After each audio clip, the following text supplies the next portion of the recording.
I hope for my YouTube tutorials, you get to know my portrait style and understand why I'm a big fan of off-camera flash. One of the uses of an off-camera flash is to balance the ambient and the subject exposures, and it's really a lifesaver for portrait photographers. Now, what if my flash is broken and I had to use pure natural light?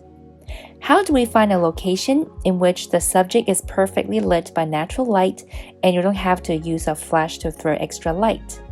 How do we make natural light work for us without the need of a flash for fixing difficult light issues? How to find soft light on a sunny day? And what's the difference in terms of light condition between an open shade and a complete shade? A lot of photographers tend to use soft natural light, but I can tell you, if they forget about hard light, they're leaving money on the table. How to master using hard light to add mood and character to your portraits.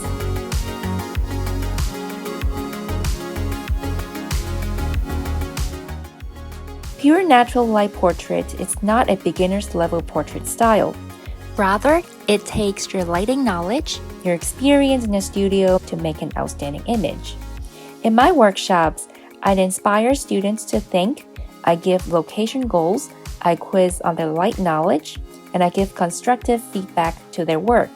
If you cannot attend this in-person class, my new online class, From Natural Light to Off-Camera Flash, will be helpful for you to formulate strategies in different light situations.